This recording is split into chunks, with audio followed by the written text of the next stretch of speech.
Hi, my name is Rachel. Welcome back to my channel. It's been literally so long since I filmed a video.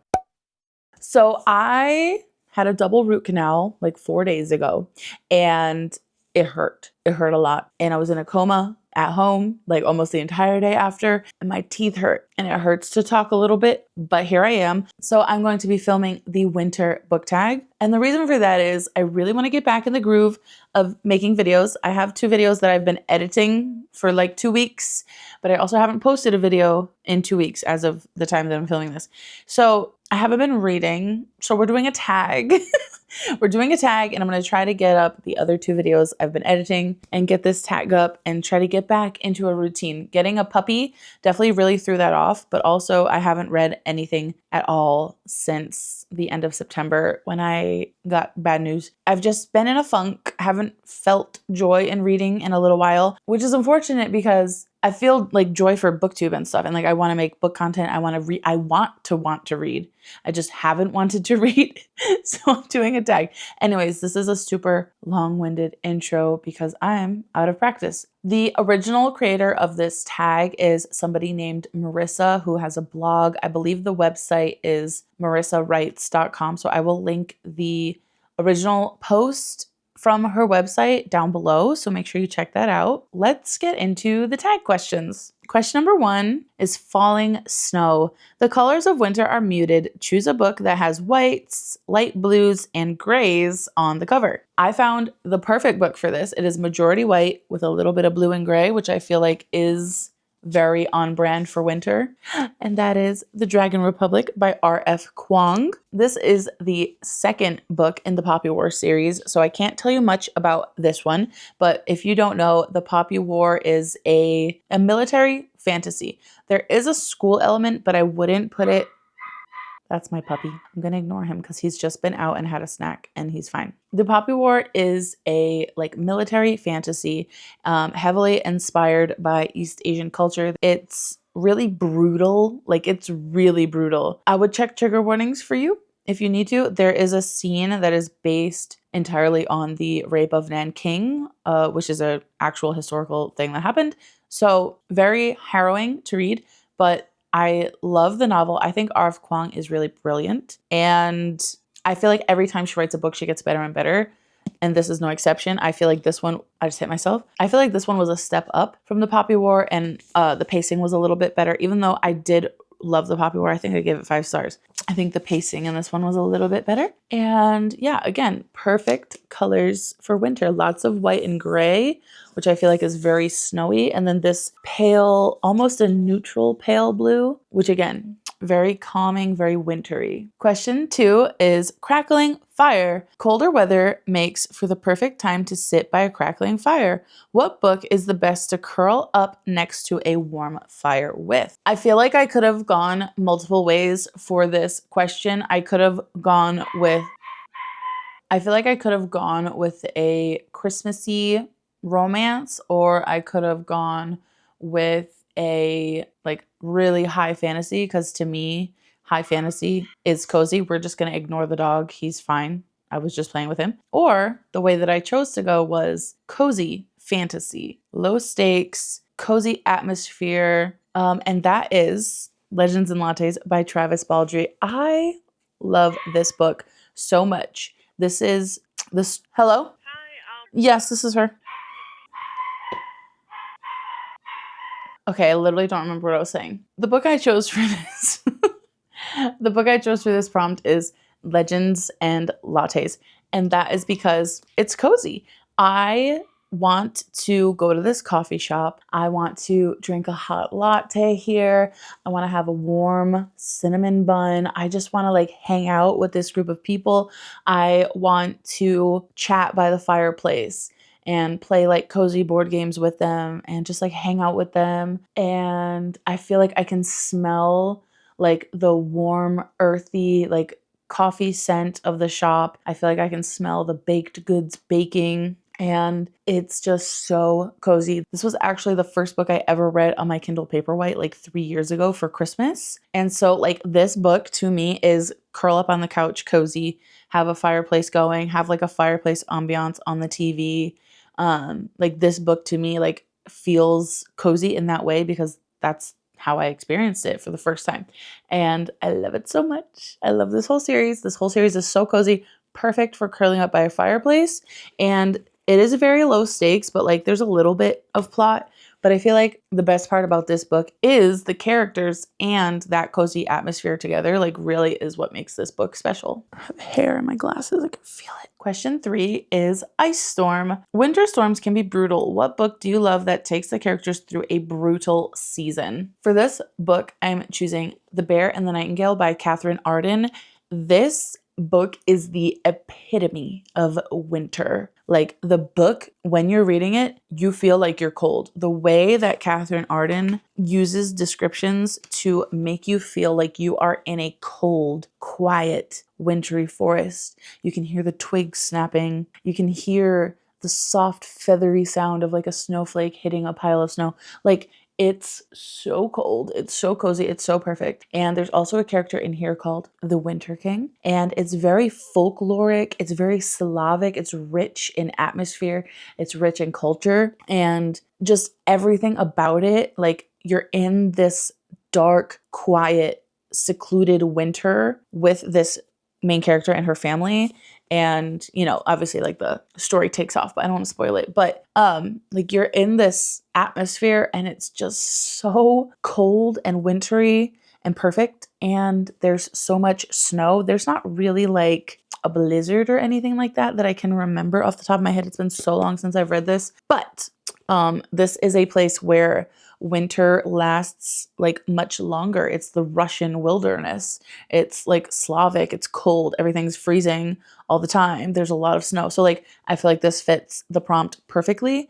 And this is also one of my favorite books, and especially for the winter season, this book is perfect. Question 4 is Winter Wishes. Spending more time indoors allows more time to dream and wish. What character is living a life that you dream about? I think that the only logical answer for a question about dreaming is Laszlo Strange from Strange the Dreamer. Laszlo lives in a library. He's an orphan, right? I don't want to be an orphan, don't get me wrong, but I want to live in a library. I want books to be my job, my world, my every waking thought, my every waking breath. And not only does he live in a library, but he is so in love with stories and storytelling and folklore and legend that he becomes obsessed with it. And because of his obsession, it leads him to this opportunity to go on an adventure. And it's like the adventure of a lifetime. It's everything he's ever dreamed of. And I just feel like I wouldn't want to live like his life specifically, but I feel like I want that kind of life where it's like I have this obsession, like Atlantis. You know, like how he's obsessed so heavily with the idea of Atlantis and it like takes him on this whirlwind adventure. I feel like I want like that whirlwind adventure, like, you know, like dream of a lifetime kind of situation. And I think Laszlo is just like the perfect embodiment of that. And also, I just love this book, and any excuse to talk about it, I will. Also, this is the edition that I've annotated. If you can't tell, there's so many tabs. And it makes me want to reread the story because I want to read the story. I want to read the story again. Prompt number 5 is lip balm and lotion. Soothing dry skin is part of the winter for many. What book is full of soothing and comforting words? So I searched my shelves high and low. I was searching, couldn't find anything that I thought fit the prompt in the literal sense. Like if I had like a healing fiction type of book, like Before the Coffee Gets Cold, I feel like that would be the perfect kind of book for this prompt, but I haven't read it yet, so I didn't pick it. But what I did pick is something that's comforting to me specifically and soothing to me. And that is another favorite book of mine that I don't talk about that much, The Starless Sea by Erin Morgenstern. I think there is something so comforting about the whimsy and the like wanderlust in here. There's something so comforting about the idea of stories. If there's a theme with my favorite books. There is a big theme with some of my favorite books, and that is the idea of a story in the like big, like large sense of the word, you know, like an unfinished story that you're living, a story that you are obsessed with and like are convinced is real. Like just the concept of a story is a really big theme in books that are my favorite books of all time. So there's something really comforting about this book, and I'm going to read you a quote specifically because I didn't tab this, but I did annotate some of this when I first read it because I wasn't planning to annotate or tab, but I was literally reading it. Where is the one I want to show you? Okay, this is what I mean. I'm going to read you a paragraph, and to me, this paragraph is like, it feels like a warm hug. It feels like that first sip of like a really creamy hot chocolate, and you can feel the heat kind of like go down your esophagus, and like your whole body kind of flushes with the warmth of that first delicious sip of like a hot drink, you know? Far beneath the surface of the earth, hidden from the sun and the moon upon the shores of the starless sea, there is a labyrinthian collection of tunnels and rooms filled with stories. Stories written in books and sealed in jars and painted on walls, odes inscribed onto skin and pressed into rose petals, tales laid in tiles upon the floors, bits of plot worn away by passing feet, legends carved in crystal and hung from chandeliers, stories catalogued and cared for and revered, old stories preserved while new stories spring up around them. I'm literally almost in tears. You probably can't tell, but I just think the writing is so beautiful in here. And there's something so comforting about really flowery writing it's flowery, but it's easy to understand. It's flowery, but it means something. Like all of that to say that stories are important. This place is magical. This place is whimsical. This place is comforting. Like, it's just comforting to me. And I don't know if I'm the only one who feels that way. Like, I feel like a lot of people would have chosen something like, you know, like I said before their coffee gets cold. Or I don't even know. I can't think of any other healing fiction because I really haven't read any. But yeah, stuff like this to me is comforting. The fact that other people feel the way that I feel about stories is comforting. The fact that there are people out there who write these stories for people like me is comforting. And just the fact that books exist is comforting. And like the idea of a story as a whole and like getting to fall into a story, whether that's through reading it on a book or if that's like living it in real life, like the idea of like experiencing a story just is comforting to me because how boring would the world be if we didn't have an imagination? If everything was just black and white, there was no whimsy, there was no, you know, magic in the world. And even if you don't read fantasy, like books are still magic, right? Like you get to experience a story from someone else's perspective. That's its own magic, you know? So even if you're not a fantasy reader, like the magic of reading, like just knowing that it exists is so comforting to me. And so books like this, where that is the purpose of the book, is like expanding on that emotion and expanding on that like feeling and experience, like is just so comforting to me. And literally just reading that passage, I almost cried. And I think I need to reread this book. Every time I talk about books I love, I'm like, oh, I need to reread it. I need to reread it. Maybe that's how we break the slump. I was doing a vlog, which I think will be up before this one, so I'll link it in the card and down below. I was doing a vlog where I tried to follow people's advice to get out of a reading slump, and one of them was reread a favorite, but I didn't pull that out of the jar. So I think I need to redo the vlog of trying to get out of a reading slump, and basically I just need to reread stuff, I think. Because just talking about books that I love that are my favorites, like I already got the urge to like reread this. I think that's how we're gonna get out of this awful slump. The last prompt is, Peppermint Mocha, what is your go-to winter food or drink for those reading marathons in winter? I would say either a creamy, dark, hot chocolate with like marshmallow or like Cool Whip on top, or a hot peppermint mocha latte, delicious. Or for a food, let's see, I would say like a cinnamon roll is always fire for any season of the year.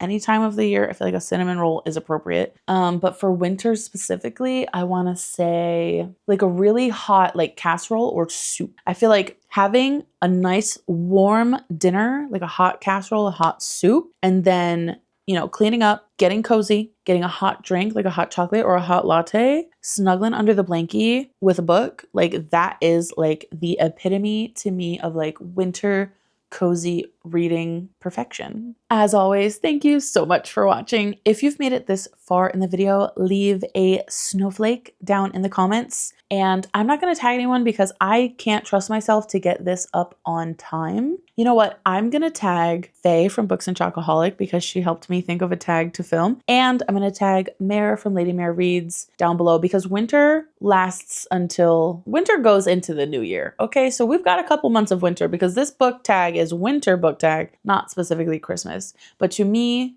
Christmas and winter are like synonymous, which is why most of my answers were probably a little Christmassy. Anyways, I'm rambling. Thank you so much for watching. Leave a snowflake down in the comments and I will see you in the next one. Bye.